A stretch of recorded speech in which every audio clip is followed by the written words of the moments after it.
Baik, bismillahirrohmanirrohim. Assalamualaikum warahmatullahi wabarakatuh. Perkenalkan, nama saya Farid Rizkulo dengan NIM 231151038 dari Homebase kelas Malam A, Program Studi Teknik Industri STT Wastu Kencana Purwakarta. Di sini saya akan membahas mengenai analisa laporan keuangan guna mengukur kinerja keuangan pada PT Astra International Tbk untuk periode tahun 2006 sampai 2008.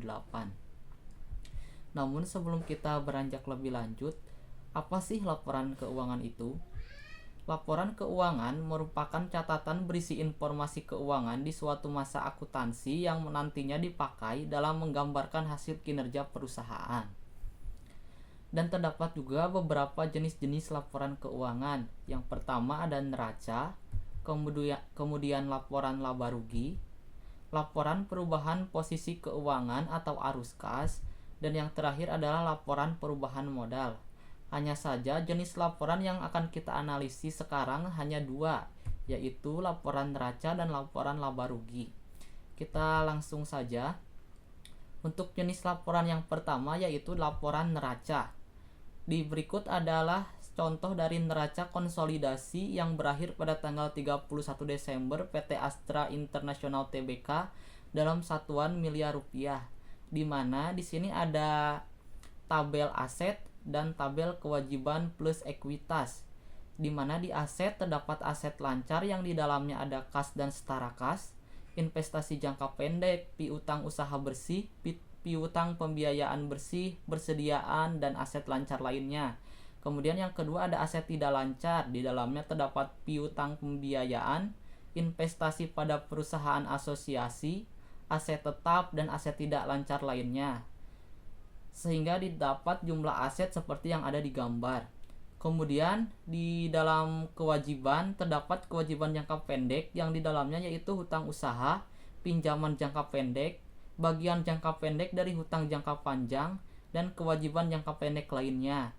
Kemudian yang kedua ada kewajiban jangka panjang, yang di dalamnya terdapat hutang jangka panjang setelah dikurangi bagian jangka pendek, dan kewajiban jangka panjang lainnya.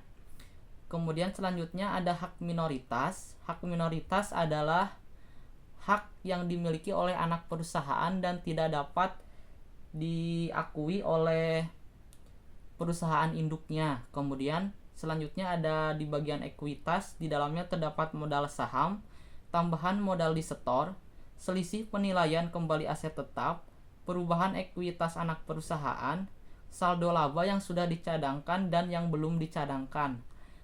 Dan kita bisa lihat sendiri bahwa di mana jumlah aset harus sama dengan total kewajiban ditambah ekuitas, dan hasilnya seperti digambar sama ya. Untuk selanjutnya kita akan membahas mengenai jenis laporan keuangan yang kedua, yaitu laporan laba rugi PT Astra International Tbk untuk tahun yang berakhir 31 Desember dalam satuan miliar rupiah. Yang pertama kita akan analisis pendapatan bersihnya. Kita lihat semakin tahunnya bagus ya, mengalami peningkatan dari 2006 ke 2007 ke 2008. Kemudian yang kedua kita akan menganalisa dari laba usahanya. Dilihat dari laba usahanya, pada PT Astra ini setiap tahunnya terdapat peningkatan juga ya. Kemudian yang ketiga kita menganalisa dari laba bersih kooperatif. Kita lihat dari laba bersihnya juga terjadi peningkatan pada PT Astra ini setiap tahunnya, sehingga kita dapat membuat tren angka indeks laporan laba ruginya seperti pada gambar berikut. Untuk selanjutnya kita akan membahas mengenai metode analisis apa sajakah yang bisa digunakan dalam menganalisis laporan keuangan. Di sini ada 3 metode, yaitu metode analisis horizontal, metode analisis vertikal, dan metode analisis industri. Hanya saja metode yang akan saya gunakan untuk menganalisis PT Astra ini, saya hanya akan menggunakan analisis vertikal, di mana di dalam analisis vertikal terdapat 4 metode anakan lagi. Yang pertama ada metode analisis common size, metode analisis break even, metode analisis rasio keuangan, dan metode teknik analisis pertumbuhan. Dan dari keempat ini saya hanya akan menggunakan dua metode untuk analisis ke PT Astra ini, yaitu yang pertama ada analisis common size, dan kemudian yang kedua ada analisis rasio keuangan. Kita langsung saja yang pertama, yaitu analisis common size. Apa itu analisis common size? Analisis common size ini bekerja dengan membandingkan pos-pos dilaporkan berdasarkan presentasi di suatu periode tertentu dengan perusahaan lain. Laporan yang akan dianalisis umumnya ialah laporan neraca dan laporan laba rugi. Biasanya laporan laba rugi akan digambarkan dengan persentase. Kita langsung saja ke contohnya. Kita akan membandingkan PT Astra International ini ke 3 perusahaan lainnya sesuai dengan bidangnya. Yang pertama, dalam bidang otomotif kita membandingkan dengan PT Indomobil. Jika dilihat dari laba usahanya, dari PT Astra ini dari persentasinya malah terjadi penurunan dari 350 ke 25,8%. Sedangkan di PT Indomobil terjadi kenaikan di mana tadinya 131 menjadi 540%, sehingga dapat disimpulkan bahwa keuangan di PT Indomobil lebih baik pada saat itu. Kemudian yang kedua, dalam bidang perkebunan, PT Astra dibandingkan dengan PT Perkebunan Nusantara 1 Persero. Jika dilihat dari laba usahanya yang tadinya sama di angka sekitar 140%, hanya saja PT Astra turun ke angka 16%, sedangkan PT Perkebunan Nusantara 1 hanya turun ke angka 60%, sehingga dapat disimpulkan bahwa PT Perkebunan Nusantara posisi keuangannya lebih baik dari PT Astra pada saat itu. Dan yang terakhir, dibandingkan dalam bidang alat berat, yaitu dengan PT Hexindo Adi Perkasa. Jika dilihat dari pertumbuhannya, justru PT Astra terjadi pengurangan di laba usahanya dari 78,6% menjadi 73,4%. Sedangkan di PT Hexindo dari 108% kurang lebih naik 2 kali lipat menjadi 233,1%, sehingga dapat disimpulkan bahwa pada saat itu posisi keuangan PT Hexindo lebih baik daripada PT Astra International. Untuk selanjutnya yaitu ada analisis rasio keuangan. Analisis rasio keuangan merupakan metode analisis laporan keuangan dipakai dalam menilai sebuah kinerja bisnis dari pos-pos laporan keuangan di suatu periode. Terdapat beberapa indikator dalam melakukan analisis rasio keuangan, yakni sebagai berikut. Indikator pertama yaitu likuiditas, yang di dalamnya terdiri dari 3 bagian. Yang pertama ada rasio lancar. Apa itu rasio lancar? Rasio lancar memiliki rumus, yaitu aset lancar dibagi dengan kewajiban jangka pendek dikali 100%, sehingga didapat rasio lancarnya 78,4% di 2006, 131,9% di 2007, dan 132,2% di 2008. Kemudian yang kedua ada rasio cepat. Apa itu rasio cepat? Rasio cepat yaitu jumlah dari kas ditambah setara kas ditambah investasi jangka pendek ditambah piutang usaha ditotalkan kemudian dibagi dengan kewajiban jangka pendek dikali dengan 100%, sehingga hasilnya didapatkan 45,9 di 2006, 57,1 di 2007, dan 55,9 di 2008. Kemudian yang terakhir ada periode penagihan. Apa itu periode penagihan? Periode penagihan merupakan piutang usaha rata-rata dibagi dengan pendapatan per hari, sehingga didapat untuk di 2006 28,4 hari, 25,1 hari di 2007, dan 22 hari di 2008. Untuk indikator yang kedua yaitu struktur modal dan solvabilitas atau capital structure and solvability. Di dalamnya terdapat 3 komponen, yaitu total kewajiban terhadap aset, total kewajiban terhadap ekuitas, dan kewajiban jangka panjang terhadap ekuitas. Kita yang pertama dulu ya, yaitu total kewajiban terhadap aset, di mana di dalamnya memiliki rumus yaitu total kewajiban dibagi jumlah aset dikali dengan 100%, sehingga didapatkan 54,4 di 2006, 49,6% di 2007, dan 49,7% di 2008. Kemudian yang kedua yaitu total kewajiban terhadap ekuitas atau total debt to equity, di mana rumusnya adalah total kewajiban dibagi dengan ekuitas, sehingga didapatkan 140,8% di 2006, 116,9% di 2007, dan 121,4% di 2008.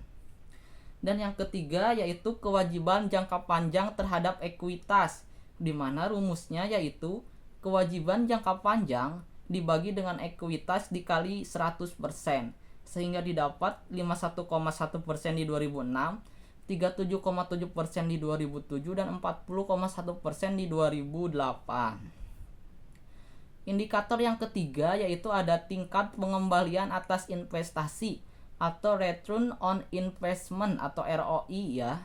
Di dalamnya terdapat dua bagian, yaitu tingkat pengembalian atas aset atau ROA dan tingkat pengembalian atas ekuitas atau RCE.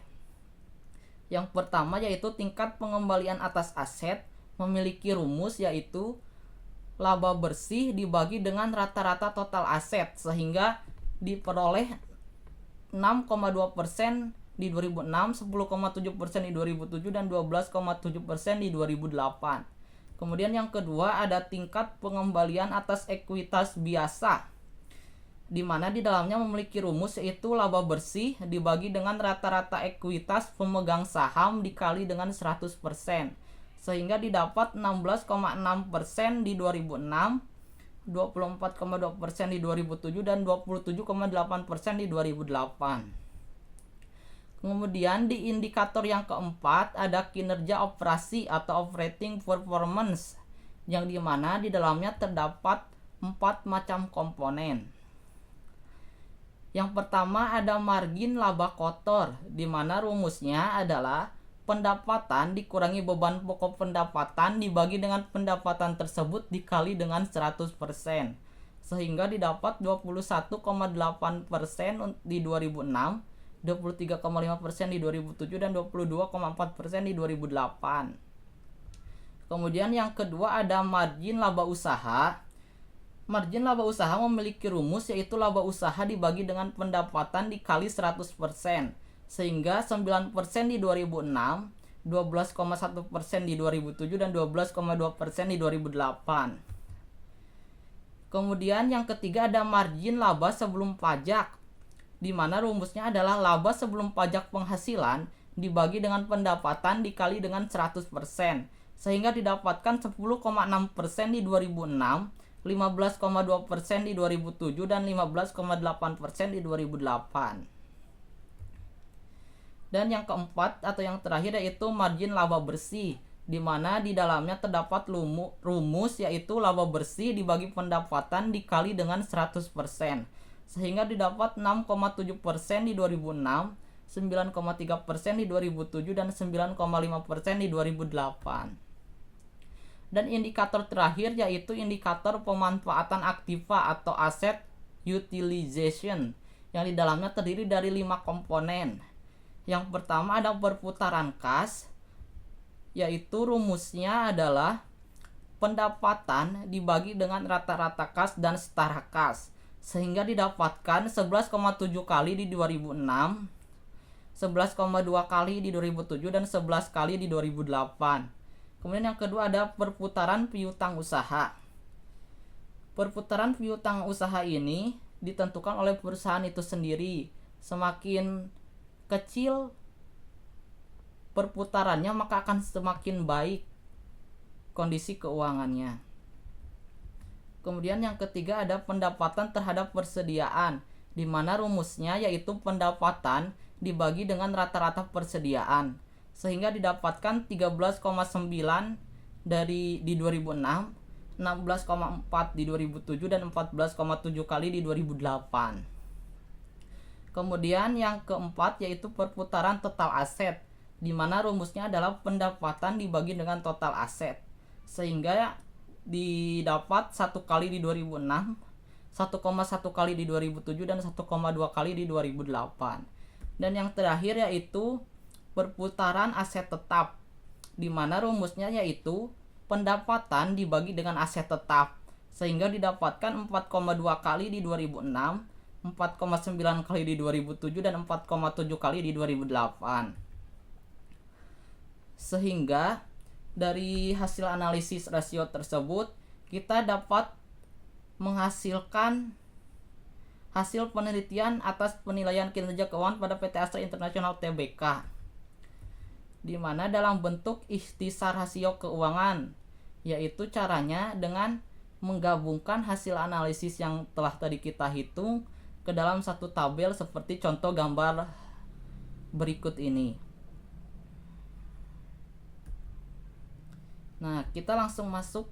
Kita sudah selesai untuk mengenai pembahasan analisis rasionya. Selanjutnya kita akan masuk ke kesimpulan, di mana di sini dapat disimpulkan bahwa PT Astra International Tbk melakukan analisa laporan keuangan untuk menilai kinerja keuangan setiap triwulan dan tahunan. Untuk analisa likuiditas, perusahaan tahun 2007 dan 2008 cukup baik. Namun pada tahun 2006 terjadi beda penyajian laporan keuangan yang mengakibatkan analisa rasio likuiditas perusahaan terlihat tidak baik. Beda penyajian ini karena semua piutang pembiayaan masuk pada aset tidak lancar, sedangkan pada tahun 2007 dan 2008 untuk piutang pembiayaan ada yang masuk sebagai aset lancar dan ada juga yang masuk sebagai aset tidak lancar. Kemudian untuk analisa solvabilitasnya, perusahaan terlihat cukup baik, di mana perusahaan dapat memenuhi seluruh total kewajibannya apabila perusahaan mengalami likuidasi. Dan kemudian penulis juga mencoba untuk membandingkan laporan keuangan PT Astra International Tbk dengan perusahaan lainnya yang sejenis. Namun pada akhirnya untuk menganalisa suatu perusahaan tidak hanya dilihat dari tren laporan keuangan dalam membandingkan dengan perusahaan yang sejenis lainnya. Analisa ini begitu penting karena dalam krisis global dunia sekarang ini banyak perusahaan sulit untuk mempertahankan kinerja apalagi meningkatkannya. Untuk sarannya terdapat beberapa saran. Yang pertama yaitu untuk mempertahankan kinerja yang ada sekarang ini, bahkan harus bisa kinerja perusahaan lebih ditingkatkan lagi dan perusahaan harus melakukan cost effective program atau efisiensi biaya, di mana penghematan biaya ini akan meningkatkan laba usaha sehingga kinerja perusahaan dapat meningkat. Kemudian yang kedua yaitu perusahaan harus terus-menerus melakukan analisa laporan keuangan untuk menilai dan memutuskan langkah-langkah yang akan diambil dalam mempertahankan dan meningkatkan kinerja perusahaan. Dan yang terakhir yaitu perusahaan harus tetap mempertahankan good corporate governance untuk menciptakan manajemen yang baik dan bersih. Mungkin cukup sekian yang dapat saya sampaikan.